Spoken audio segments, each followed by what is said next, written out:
जय Shri Krishna. Pimpri Chinchwad Bharatiya Janata party म्हटलं की श्रीमती प्रतिभाताई लोखंडे, कै अंकुशराव लांडगे यांची नावं आपल्या नजरेसमोर येतात.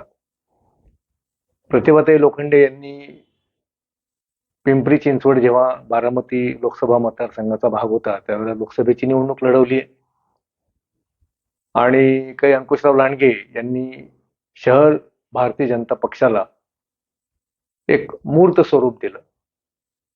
संघटन करण्यावर त्यांनी भर दिला होता. त्यांच्याकडे पिंपरी चिंचवड शहराचे भाजपचे भावी आमदार याच नजरेनं पाहिलं जायचं.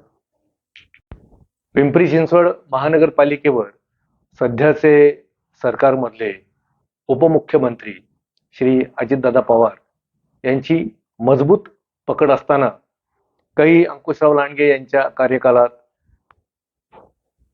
आपल्या महानगरपालिकेमध्ये भारतीय जनता पक्षाचे जवळजवळ 12-13 नगरसेवक कार्यरत होते. ते त्यांच्या नेतृत्व व कौशल्याचा असा संमिश्र परिणाम होता. त्यांच्या पश्चात इतर अध्यक्षांच्या कार्यकालात पालिकेतील भाजपची नगरसेवकांची संख्या घसरून अगदी 3 वर आली होती. शहर भाजपचे पालिकेतील स्थान अगदी नगण्य असं झालं होतं. पिंपरी चिंचवड भाजपला आमदार कै लक्ष्मण भाऊ जगताप यांच्या रूपाने खरा चेहरा मिळाला. 2014 नंतर जसे केंद्रात भाजप सरकार आलं तसंच पिंपरी चिंचवड महानगरपालिकेत आमदार कै लक्ष्मण भाऊंच्या नेतृत्वात सत्ता बदल होऊन पालिकेत भाजपची सत्ता आली. कै लक्ष्मण भाऊंनी आमदार माहीदादा लांडगे यांच्या साथीने पालिकेत हा सत्ता बदलाचा चमत्कार घडवून आणला. हा इतिहास आपण सगळेच जाणतो. आज आपण व्यक्तिविशेष या आपल्या विशेष सदरात आपण भेटणार आहोत, बघणार आहोत एका अशा व्यक्तित्वाला जो या दिग्गज नेत्यांमध्ये नात्यागोत्यांच्या राजकारणाच्या पलीकडे जाऊन केवळ स्वतःच्या कर्तृत्वाच्या व कामाच्या जोरावर शहर भाजपच्या राजकारणात स्वतःचे स्थान निर्माण करून 2 वेळेला स्वतःच्या पत्नीला तर 3ऱ्या वेळी स्वतः नगरसेवक म्हणून निवडून आला. आपण भेटणार आहोत इंद्रायणी नगर भोसरी येथील भारतीय जनता पक्षाचे माजी नगरसेवक, माजी स्थायी समिती सभापती श्री विलासभाऊ मडेगिरी यांना. श्री विलासभाऊ मडेगिरी हे स्वतः इंजिनियर आहेत, व्यावसायिक आहेत.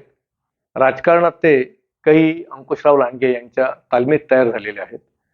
भारतीय जनता युवा मोर्चा शहर भाजपचे पदाधिकारी असताना त्यांनी स्वतःच्या अभ्यासू स्वभावाच्या आणि कामाच्या जोरावर इंद्रायणी नगर भोसरी येथून 2 वेळा स्वतःच्या पत्नीला निवडून आणले. ही गोष्ट त्यावेळेच्या शहर भाजपतील कोणाही इतर नेत्याला जमली नाही. ते स्वतःही निवडून येऊ शकले नाहीत आणि स्वतःच्या पत्नीला अथवा घरातल्या कोणालाही ते निवडून आणू शकले नाहीत. कै अंकुशराव लांडगे यांच्या पश्चात इतर शहराध्यक्षांच्या कार्यकालात भाजपचा पालिकेतील नगरसेवकांचा जो आकडा होता तो 3 वरती आला होता आणि यामध्ये इतर पक्षातून भारतीय जनता पक्षात आलेले असे 2 नगरसेवक होते आणि श्री विलासभाऊ मडेगिरी यांच्या पत्नीच्या रूपाने निवळ भाजपचा पालिकेमध्ये केवळ 1 नगरसेवक निवडून आलेला होता. एका नगरसेवकाची उपस्थिती होती. हा जो काही चमत्कार विलासभाऊंनी घडवून आणला तो केवळ त्यांच्या अभ्यासू आणि कामसू अशा स्वभावपायी त्यांचं जे काही बोर्डामध्ये जनतेसाठी काम होतं त्या कामाच्या मोबदल्यात सर्व जनतेने, मतदारांनी श्री विलासभाऊ यांच्या रूपाने भारतीय जनता पक्षाच्या पारड्यामध्ये मतदान करून भारतीय जनता पक्षाचा 1 नगरसेवक महानगरपालिकेमध्ये पाठवला होता. ही विलासभाऊ मडेगिरी यांच्या कामाची पावती होती आणि पर्यायाने ही भारतीय जनता पक्षाच्या पारड्यात पडलेली ही मतं होती, ही पावती होती.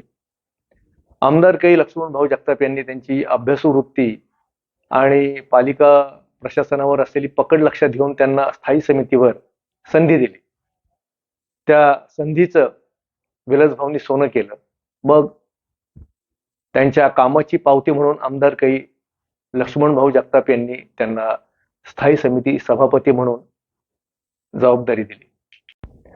असे हे उच्च विद्या विभूषित सुशिक्षित विलासभाऊ त्यांच्या प्रभागात लोकहिताचे सतत काही ना काहीतरी कार्यक्रम राबवत असतात. त्यांना कधी फोन करून विचारलं की भाऊ कुठे आहात, त्यांचं उत्तर असतं प्रभागात लोकांची कामं करतोय. कोणाच्या तरी कामात ते व्यस्त असतात, काहीतरी कामात ते व्यस्त असतात. पंतप्रधान श्री नरेंद्रजी मोदी यांनी लोकहिताच्या दृष्टीने केंद्र सरकारच्या माध्यमातून 200च्या वर योजना तयार केल्या आहेत आणि त्या तळागाळातल्या लोकांपर्यंत पोहोचाव्यात असा स्पष्ट आदेश दिलेला आहे. या सगळ्या योजना आपल्या प्रभागातील प्रत्येक नागरिकांपर्यंत, प्रत्येक व्यक्तीपर्यंत पोहोचाव्यात याकरिता श्री विलासभाऊ तळमळीने काम करतात. त्यासाठी आपल्या प्रभागात ते नियमित शिबिरांचं आयोजन करतात. केंद्र सरकारच्या योजनांचा आपल्या प्रभागातील प्रत्येक गरजू माणसाला, व्यक्तीला लाभ मिळायला हवा यासाठी ते अविश्रांत अशी धडपड करतात. समाज विकास योजना विभागातील विविध कल्याणकारी योजना जसे मोफत आरोग्य तपासणी शिबिर, आयुष्यमान भारत कार्ड, आधार कार्ड सुविधा, पंडित दीनदयाळ अंत्योदय योजना, पीएम जनधन योजना, पीएम जीवन ज्योती योजना, पीएम सुरक्षा योजना, जननी सुरक्षा योजना, पीएम मातृवंदन योजना, पीएम आत्मनिर्भर योजना, अशा अनेक योजना प्रभागातील